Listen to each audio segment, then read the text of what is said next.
Java 3D Cube Runner. Part 4. Displaying the elapsed time. And goal. When reaching the goal.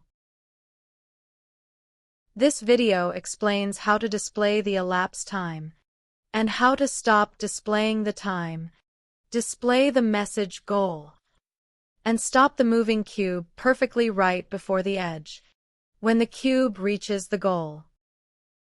I also explain how to increase the speed of the cube.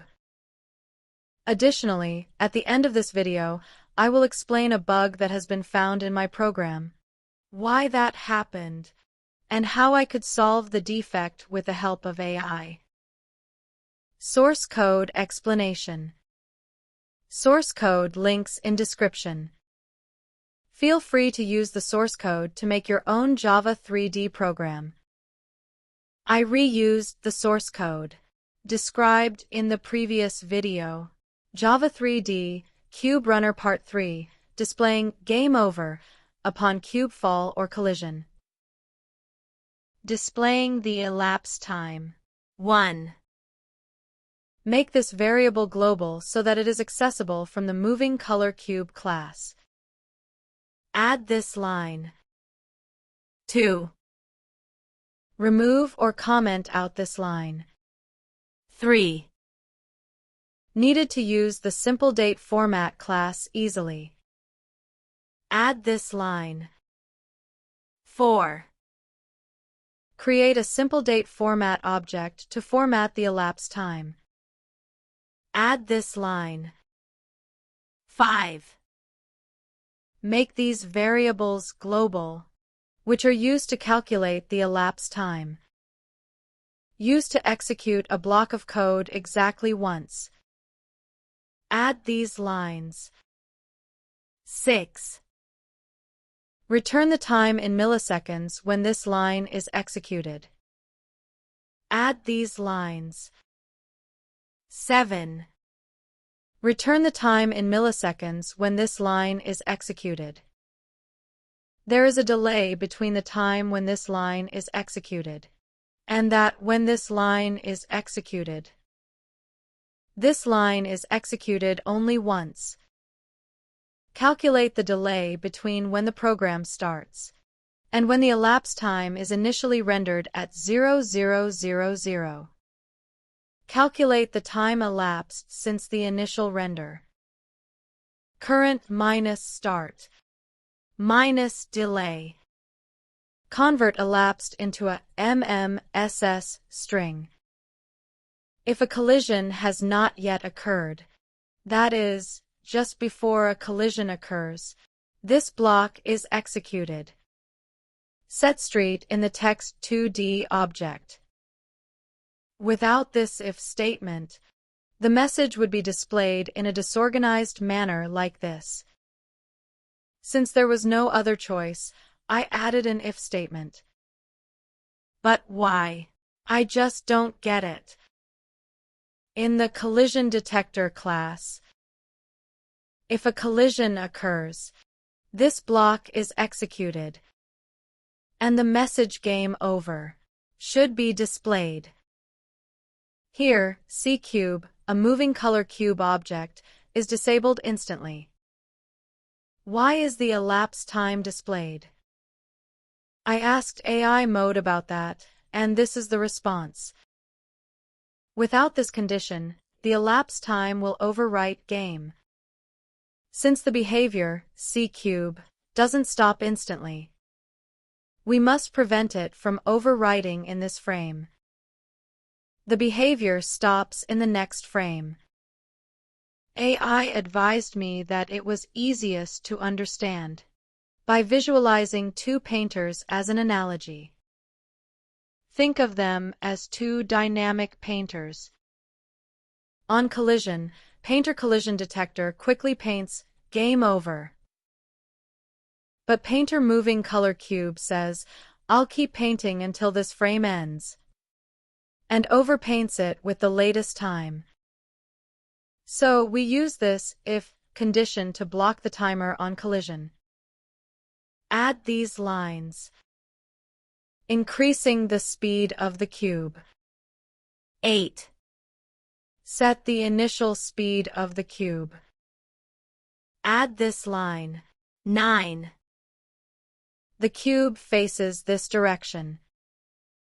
Each time the E key is pressed, the speed value decreases by 0.01, moving the cube faster in the negative z direction. As shown in this diagram, the cube gains more speed along this arrow. As you can see, the velocity accumulates with each press. Add these lines. 10. Change to this line. Updating the angle value when the S key or the F key is pressed. 11. Set the initial angle of the cube to minus math.pi divided by 2, minus 90 degrees. Add this line. 12. Each time the S key is pressed, the angle value decreases by math.pi divided by 32. Add this line. 13. Each time the F key is pressed, the angle value increases by math.pi divided by 32. Add this line. Stopping the cube perfectly right before the back edge and displaying goal when reaching the goal. 14. The moving cube will fall off only when it goes beyond the left, right, or front edge of the base. Therefore, we don't need the condition for the back edge here. Remove. Change to this line. When the moving cube falls off, game and over are displayed. For the back edge, because the cube accelerates, it could overshoot the back edge by its speed value and stop in mid-air. To fix this, we set a new threshold early by the speed value. When the check triggers at this new threshold, the cube moves forward by the speed value in the next frame, and stops perfectly right here. Calculating z displacement based on the cube's rotation angle to get the value of the new threshold. Normally, the cube moves straight toward the back edge.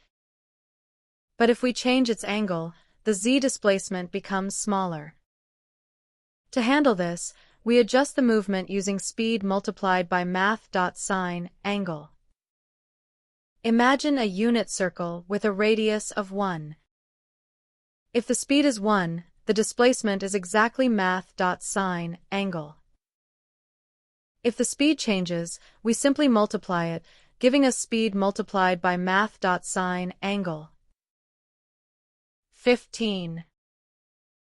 When the cube moves toward the back edge, math.sine angle is always negative. We assign math.sine angle to Vz. Since speed is also negative, speed multiplied by Vz always becomes positive. To prevent overshooting, we shift the threshold in the positive z direction by speed multiplied by Vz. When the cube reaches the goal is displayed, and C cube is disabled instantly, stopping the elapsed time from updating. To check how the Vz value changes, I printed it to the console. Curiously, Vz was always minus 1.0, even though math.sine angle was changing rapidly. Since we assign math.sine angle to Vz, they should be the exact same. It didn't make any sense. So, I asked AI about this mystery. The AI asked if I had declared the variable at the top of the class as a field. If so, it advised me to move the assignment right before the threshold check inside process stimulus, which executes every frame. I realized I had actually written it in the field. So, I rewrote it here. Now I can clearly see the Vz value changing in the console.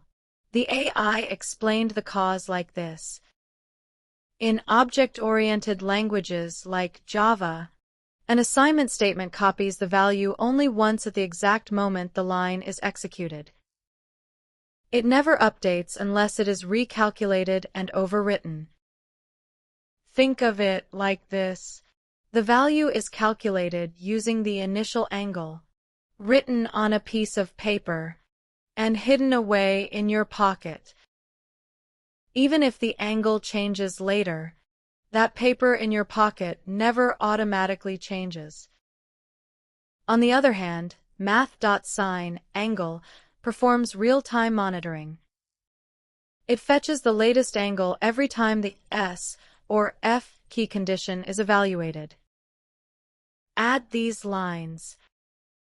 Running the program in Eclipse.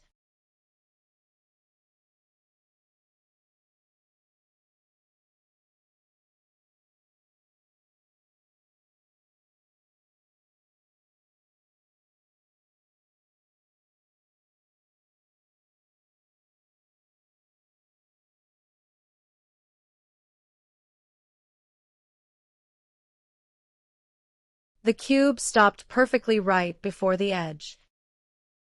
Thank you for watching my video. On my homepage, New Google Sites, I divided my how-to videos into groups so that you could find what you were looking for more easily. If you are interested in it, please visit the site. Links in description. Visit my channel to see more videos.